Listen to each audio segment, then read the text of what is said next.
રક્તની નદીઓ વહી રહી છે, લોહી વહી રહ્યું છે. પૈગંબર સાહેબ જખમ અને લોહી લુહાણ થઈને ધરતી પર બેસી જાય છે. તે છતાં તે જાલિમોનો ગુસ્સો ઠંડો નથી થયો. ફરીથી આવે છે ને બે વ્યક્તિ ખભાથી પકડીને તે કરુણા અને ક્ષમાના સાગર પૈગંબર મોહમ્મદ સાહેબને ઉભા કરે છે અને ઉભા કરીને ફરીથી પૈગંબર સાહેબને પથ્થર મારે છે. પૈગંબર સાહેબ લોહી લુહાણ થઈને એક વાડીમાં જઈને બેસે છે.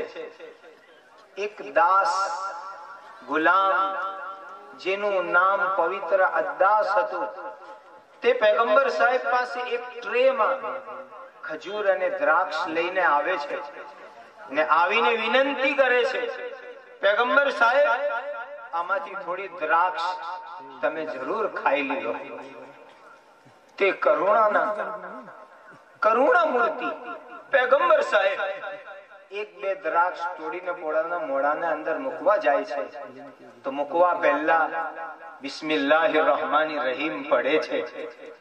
એટલે કે આ દ્રાક્ષ જે દ્રાક્ષનો પેદા કરનાર માલિક, દ્રાક્ષને ઉગાડનાર જે શક્તિ છે, જે માલિક છે, જે પેદા કરનાર છે, તે અલ્લાહના પવિત્ર નામ લઈને હું આ દ્રાક્ષ આળોગી રહ્યો છું, ખાઈ રહ્યો છું. એટલા પવિત્ર શબ્દોના સાથે આજે મારા ભાઈઓ, હું હિન્દુ મુસ્લિમ શબ્દો વાપરવામાં સંકોચાઉં છું. જ્યારે કે અમે ભારત દેશની ધરતી પર બેઠા હોય તો બધા આપણે ભારતવાસી ભાઈઓ જ્યારે પણ કોઈ કોળીઓ હાથમાં લો, રોટલી અને ભાખરી હાથમાં લો, અન્ન હાથમાં લો, તો એક સેકન્ડ માટે વિચારજો કે આટલું પવિત્ર અન્ન આપણને કોણે આપ્યું? તે કોણ શક્તિ છે? તે કોણ આ જગતનો સર્જક છે જે આટલું સુંદર અનાજ અન્ન આપણને ખાવા માટે આપે છે? તો જમવા પહેલા, કોળીઓ મોઢાના અંદર મૂકવા પહેલા તે પવિત્ર નવાજ છે.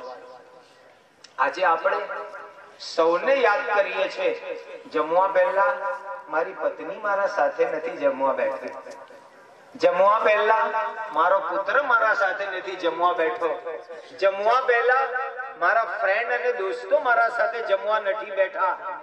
જ્યારે મારા મિત્રો, પત્નીને યાદ કરો, પુત્રને યાદ કરો, મિત્રોને યાદ કરો, તો તે અન્નનો દાતા, તે અન્ન આપનાર, તે ખવડાવનાર, તે ભોજન આપનાર, તે મહાન શક્તિ, એક જગતનો સર્જનહાર, તે એક અલ્લાહને પણ યાદ કરીને તેના પવિત્ર નામના સાથે અન્ન આળોગજો તો તે અન્ન આપનાર, ખોરાક આપનાર તે મહાન શક્તિ તે આપણાથી ખુશ થઈ જશે. અને આજે જે વિશ્વની અન્નની એક બહુ મોટી સમસ્યા છે તે જરૂર તે અલ્લાહ દૂર કરી દેશે. તો પૈગંબર સાહેબ જ્યારે અલ્લાહનું પવિત્ર નામ લઈને દ્રાક્ષ આરોગે છે તો તે દાસ જે હતો અદ્દાસ, તે એમ કહે છે, હી સરપ્રાઈઝ, તે એકદમ ચોંકી જાય છે કે તમે અરબસ્તાનના રહેવાવાળા, તમે કેવી રીતે અલ્લાહનું નામ જાણો છો? તે એમ કહે છે. તો તે પૈગંબર સાહેબ તેને કહે છે કે તું ક્યાંથી અહીંયા આવ્યો છે? તો કહે છે કે હું ઈરાકના નેનવા શહેરથી આવું છું. તો પૈગંબર સાહેબ તેને કહે છે કે ઈરાકના નેનવા શહેરમાં તો યુનુસ રહેતા હતા. તો કહે છે તે દાસ કે તમે યુનુસને કેવી રીતે ઓળખો છો? તો તે બી મારા એક ભાઈ હતા, તે પણ ઈશદૂત હતા, તેઓ પણ પૈગંબર હતા. તે સાંભળીને તે અદ્દાસ પૈગંબર સાહેબના માથાને ચૂમી લે છે, હાથ ચૂમે છે અને થોડી વારના અંદર પરમેશ્વર તરફથી, માલિક તરફથી જિબ્રાઈલ ફરિશ્તા આવે છે ને તેઓના સાથે પહાડને કંટ્રોલ કરવા વાળા ફરિશ્તા પણ આવે છે, એન્જલ્સ આવે છે ને તેઓ આવીને પૈગંબર સાહેબને કહે છે, પૈગંબર સાહેબ, આ તાઈફ વાસીઓએ પથ્થર વરસાવીને તમારું સ્વાગત કર્યું, તમને લોહી લુહાણ કરી દીધા, તમે હુકમ આપો, હું બેઉ પહાડોને સાથે જોડી દઉં અને સમગ્ર તાઈફ વાળાઓને બે પથ્થરના વચ્ચે પીસી દઉં, જેવી રીતે અનાજની ઘંટીના વચ્ચે અનાજને